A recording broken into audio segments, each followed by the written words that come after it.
Grapevine, Texas. That's where we're at. Bethel Duran, Doug Fisher, and now joined by Gabriel Rosado. You can post your Snapchat. Go ahead, man. You got. We're digital here, baby. You got to do it all. So post your snap. I'll talk to Doug. We'll take care of everything.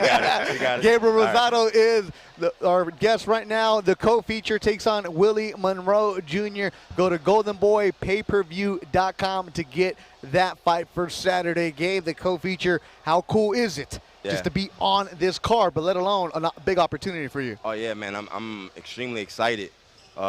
Just enjoying the moment, enjoying Texas. And, you know, everybody keeps talking about, you know, this fight, this possibility you'll be fighting the winner of CANELO Smith. And I'm not even thinking about that. I'm just actually in the moment, focused on Willie, man. And this is a big stage, man, so I'm excited.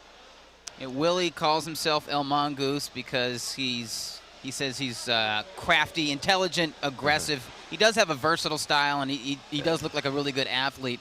How do you contain a style like that and impose your will on that style?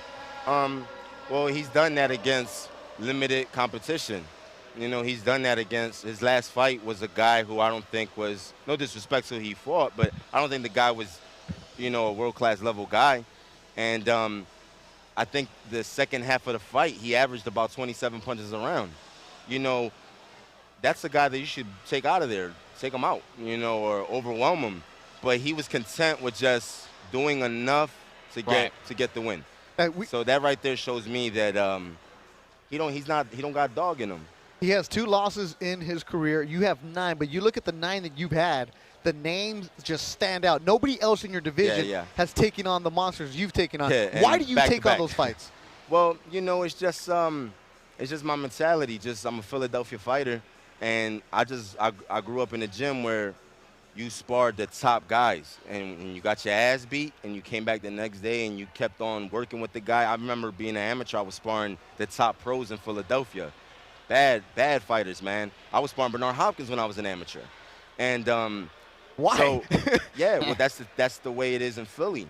So when I went into the pro game, it was just that's all I knew. That's the way my trainer at the time brought me up, and that's all I knew. Beto, you mentioned that Gabe only had 11 amateur fights. Those sparring sessions basically take the place of that amateur experience. That was your education sparring with Bernard Hopkins. Learning as a pro. And then we had a great run. We had a run where I went, I believe, 9-0 and got ranked #1 in the junior middleweight division. And I was against top competition, knocking out Soto Carraz, Sagoon Powell. You know, these are top guys. And, you went Carras, Powell, Whitaker. Yeah, and then we all moved, TKOs. And then we moved up and we fought Triple G. Gennady, and from there it was Kid Chocolate. In 1 year, 2013, I'm looking at your fight. Look, you look at this. Yeah, I know, it's ridiculous. But look at the name, though. I know you went in there. Triple G, Love, Quinlan, Charlo, David Lemieux, back to back. And the Love fight should have been a victory. And the thing is, the Love fight, obviously people felt that it was a fight that I won. A lot of people did. It got overruled. Got no decision because he tested positive. Even the Peter Quinlan, you know, I was up on the commentators card. They had me all up on the card. I felt that I was on my way to a decision or even possibly knocking out Kid. But, you know, it is what it is. They stopped the fight on a cut. I think I was cut worse against in the Triple G fight, but it is what it is. You know, you move on. I think those type of fights is what makes the fans drawn towards me. You know, they see me in these blood and gut type of fights, and it's entertaining, and they want to see me, man. So, but we're looking to dominate this fight. I feel that Willie hasn't faced the competition I have, and I think he looks good against the competition he's fought. But when he fought a world-class fighter for the first time in Triple G, he got cut off. The ring was cut off quickly on him. And the only reason I believe Triple G was getting hit with shots was because Triple G didn't respect his power and could care less of getting hit. He just wanted to land big blows. Joined by Gabriel Rosado. He's a co-feature against Willie Monroe Jr. Saturday night from the AT&T Stadium, the home of the Cowboys. He's an Eagles fan, so you're wearing the Eagles jersey. You told me last week you weren't. Oh, I'm not doing that. You're not doing it? I want to make it out. I want to make it out alive. You got one big thing to worry about. That's Willie Monroe. They're the Cowboy fans. Yeah. But when you look at your career and the way it's going, 23-9. We were talking about this up here. Your record, if you lose 10 fights, that just sounds bad.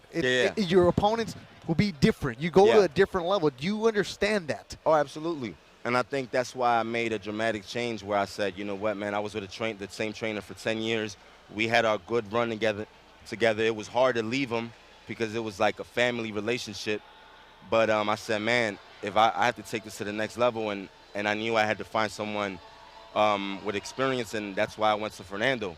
And as you can see, you know, we pulled off a victory against Clottey. We didn't look our sharpest, but it was our first fight together against a crafty former world champion. Like, no one looks good against Clottey, not even Pacquiao. So, you know, we won that fight. We beat Antonio Gutierrez, who's a tough young kid who just won his last fight.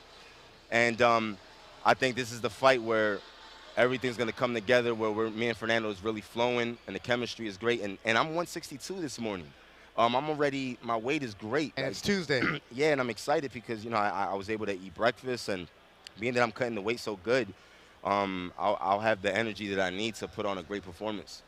Steve Kim mentioned that you and Fernando actually thought that you guys had landed that WBO title shot against Billy Joe Saunders for this card. Obviously, Billy Joe had other ideas. Was there any sort of mental letdown after that fight falling out and then making this fight with Willie Monroe? No, yeah, it was kind of difficult because we did sign the contract. We were ready. We were in you camp. signed your side. I signed the contract. Side. We were ready. I had the sparring partners. We were training for about 3 weeks already in camp, getting ready for him. And then next thing you know, we hear that he pulls out. And it was devastating because I felt like, oh, man, I guess I'm out of the card because, you know, what are they going to do? And, you know, Golden Boy told me, they said, look, Gabe, if Billy Joe doesn't take the fight, then he's out of the card and you're still on. So, okay. So then we waited for about a week, and they gave me 3 opponents. And I said, man, just whoever it is, just give me the fight. Let's make it happen. And that's going to happen Saturday night. Gabriel Rosado with his trainer Fernando Vargas, 3rd time in the ring together. He takes on El Mongoose Willie Monroe Jr. And it got heated. Where is this stemming from? Oh, it's just, I just don't like his approach and his attitude of just, it's just, I feel like he just didn't show me no respect. He was dismissive in his attitude. Yeah. You know, just having an attitude like he's such a big shot.